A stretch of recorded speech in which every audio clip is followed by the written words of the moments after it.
Empuraan സിനിമയ്ക്കെതിരെ BJP. സംസ്ഥാന അധ്യക്ഷൻ രാജീവ് ചന്ദ്രശേഖർ. ഒരു സിനിമയെ സിനിമയായി കാണണം, അതിനെ ചരിത്രമായി കാണാൻ കഴിയില്ല. സത്യം വളച്ചൊടിച്ച് ഒരു കഥ കെട്ടിപ്പടുക്കാൻ ശ്രമിക്കുന്ന ഏതൊരു സിനിമയും പരാജയപ്പെടുക തന്നെ ചെയ്യുമെന്നും അദ്ദേഹം ഫേസ്ബുക്കിൽ പങ്കുവച്ച കുറിപ്പിൽ പറയുന്നു. ലൂസിഫർ കണ്ടിരുന്നു, അത് തനിക്ക് ഇഷ്ടപ്പെട്ടു. ലൂസിഫറിന്റെ തുടർച്ചയാണെന്ന് കേട്ടപ്പോഴാണ് എമ്പുരാൻ കാണുമെന്ന് താൻ പറഞ്ഞതെന്നും അദ്ദേഹം പറഞ്ഞു.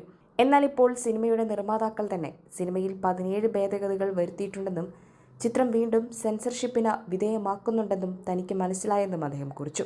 മോഹൻലാൽ ആരാധകരെയും മറ്റ് പ്രേക്ഷകരെയും അസ്വസ്ഥരാക്കുന്ന വിഷയങ്ങൾ സിനിമയിലുണ്ടെന്ന് മനസ്സിലായെന്നും ഇത്തരത്തിലുള്ള സിനിമാ നിർമ്മാണത്തിൽ താൻ നിരാശനാണെന്നും രാജീവ് ചന്ദ്രശേഖർ പറഞ്ഞു.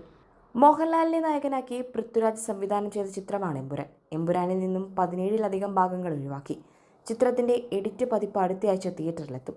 സ്ത്രീകൾക്കെതിരായ അക്രമവും കലാപത്തിന്റെ ചില രംഗങ്ങളുമാണ് നിർമ്മാതാക്കൾ ഒഴിവാക്കിയത്. വോളണ്ടറി മോഡിഫിക്കേഷൻ നടത്തിയ പതിപ്പ് സെൻസർ ബോർഡ് പരിഗണിക്കുകയാണ്.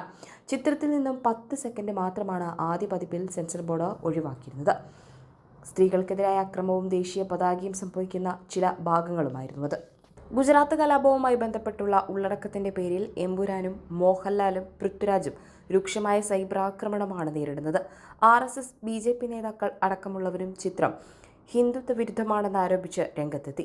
ഇതോടെ ചിത്രത്തിൽ നിർമ്മാതാക്കൾ മാറ്റങ്ങൾ വരുത്തുമെന്നാണ് റിപ്പോർട്ട്.